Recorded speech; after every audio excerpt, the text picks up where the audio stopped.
Good afternoon. Happy Sunday to you. Ramadan Mubarak if you are Muslim practicing Ramadan right now, or any religious affiliation you may have. Welcome to this stream. I appreciate all viewers for tuning in, listening to what I have to say. And we've been continuing this streak of daily streams, and it has been humbling to refine a message to say each day. And it makes me take my day a lot more mindfully and really extract some meaningful information that would be good enough for a stream. This particular channel has had an interesting shift from going very high on entertainment value to travel value to now introspective value. And life is all about growth and changing. And looking back now, to link it into today's topic, I'm a easily triggered person in an environment full of triggers. Oh boy. Are you finding yourself in a similar situation, or do you recognize somebody else in that sort of situation? And, what do these sort of things look like? Now, in my particular case, there was a job I once worked. I'm not going to give too many details on it, but it was a corporate job with a very toxic environment. And I would say I was quite easily triggered. So by that, I mean, I was the type of person who, if you wanted to start a fight with me, I would fight back. If you disrespected me, I would call you out on it. If something was wrong, I would speak out on it. And sadly, in a corporate environment, being the nail that sticks out gets you hammered down. Sorry to say. As much as companies love to say these things of ethics and we love diversity and, do the right thing, at the end of the day, within human behavior, a company wants people who follow the crowd and who drink the Kool-Aid and who follows what the manager says, regardless. If anything the manager says, we love it. Whether it's wrong or right, unethical, whatever it may be, we love it. And we go with everything the manager says. That is how to have a good corporate career. If you want to get promoted, they'll hire people who look like them, think like them, and it is what it is. So stay away from politics, stay away from religion, stay away from discussing gender issues at the workplace. It will make your life horrible.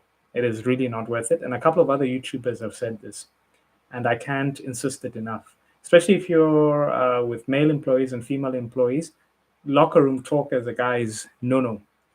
Take that away from the workplace. Do not show the real you ever at the workplace. The real you stays hidden and away from everyone. And that is just a reality. As much as they tell you can be yourself here, we want this to be a home away from home. The whole corporate spiel, don't ever believe it. You're going to severely limit your income and chance of promotions and just quality of work if you fall into that trap. So that's what the massive mistake I made. Not being able to read between the lines of a lot of corporate BS that they tell you. They give you a lot of training to learn how to just be a doormat, and that's what you need to be. Sorry to say. So I was from an environment already where, you'd have fights at home, so you now have to go to work to fight with people. So it's now double fighting you need to do. Fight at work, fight at home. Argue, you get disrespected at home. There's nothing you can do about it. People are treating you as a doormat. So now you're already easily triggered from, toxic sort of behavior. Then you go to work and, people will take advantage of that. They'll see you're easily manipulatable because like, oh, I can get my narcissistic supply from this guy. Oh, I can treat this person like shit and it'll really hurt them and they feel good about themselves. And you have that easily triggered energy. People who want to trigger you will be drawn to you because you're an easy target. So one of two things, or ideally if both can change, you need to be a less easily triggered person and you have to move away from your triggered environment, your triggering environment. Those are the two core things you need to do because these situations are not sustainable and you will head to a horrible burnout and then a blowout. So you also have to be able to de-escalate a bad situation very, very quickly.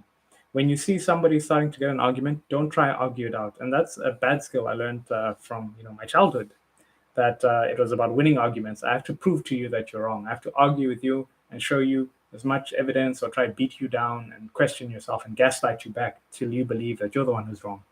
And I'll try to get you with authority. Then I ended up in a workplace that was exactly like that, and it's like you need to realize that these things are bad and weigh you down, and you don't get paid for it. You have to become very good at de-escalating situations, know how to just smile and walk away in due time, know how to constantly be busy. Don't ever be a sitting duck, especially in the corporate world. You have to be very busy growing your career. Don't be a sitting duck waiting for whatever narcissistic manager to come to you and get involved in their BS. And stay far, far, far away from like sexual harassment or things like that. Don't date office employees. Don't be in that sort of environment. Don't eat where you poop. Don't poop where you eat. That used to catch people as well in that sort of toxic environment. The other massive thing you need to have is you need to have a life outside of work. I can't stress this enough. And tomorrow, I'm going to be talking about how to find your obsession. But you have to properly manage having an obsession. You need to have multiple obsessions, so that when one isn't really growing you, the other one sort of carries you along.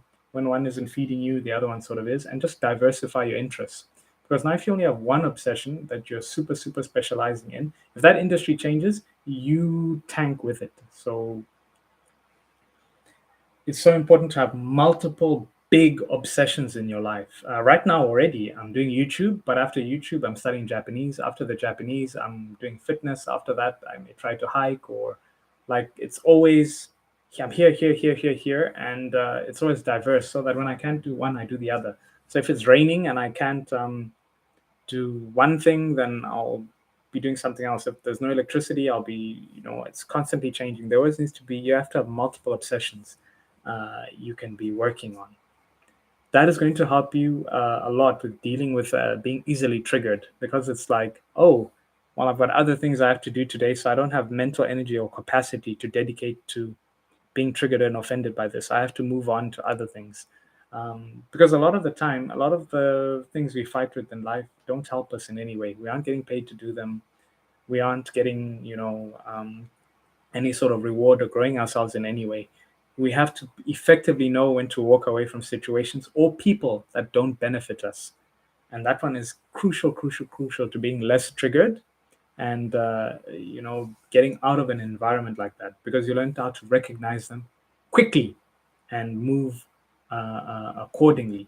And another big one is just setting yourself a set of rules and an integrity and a caliber that you are about yourself, because a lot of the triggers make us behave emotionally, but we have to reprogram our brain that, oh, as soon as this happened, default must go on, and you must steer away to go do something else. Always have an excuse ready to leave a conversation. Have them, even if you have to write them down and practice them every day. You must know at a certain time, and I have to be like, oh, it's stage 3 now, I have to go dance, see you later. And that's going to save you a lot of headaches and a lot of unneeded drama. Having a nice busy schedule, and you've got your escape line, like the ripcord to a parachute that you can pull. And it's like, oh, I'm exiting the situation now, and leave accordingly. Always know when to leave the party.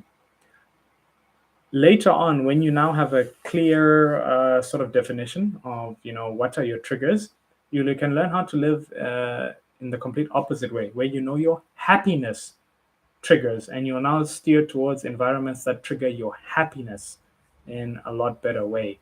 And I think I'll make that a video for a later day. Tomorrow is going to be multiple obsessions, but today is just going to be um, realizing that you're an easily triggered person. If you have a particular sensitivity as well to certain things that will offend you, or sometimes, if you've been ever suffered a burn before, that particular skin, it's very sensitive to heat and other things. And we want to make it so we can take the necessary time to heal from a lot of these triggers, understand them, and get the necessary work and get the necessary protection, so you never have to be hurt like that again. Often in life, we sometimes think, no, you have to just block it out and just accept that's just how life is going to be. But that can now turn into very maladaptive behaviors that now make you a real sociopath, where you now have to now hurt others too, so that your particular pain doesn't feel bad. And that's not a productive way to live life at all. And we really want to avoid that, and become more wholesome, good, fulfilled people. It's the goal we all want in life. So yeah, I think that really was something that struck a chord with me today that I really wanted to talk about. And if it resonated you with any way, I would really appreciate if you could like, or if you'd like more content like this, feel free to subscribe. I've been pushing daily streams, and it is always a joy to get another subscriber. It really helps me out a lot. Anyway, you have a fantastic, wonderful day. I will see you tomorrow, daily streams. I'll be talking about finding multiple obsessions, of which I have many and more to come. And yeah, Sunset Streamer, we are out.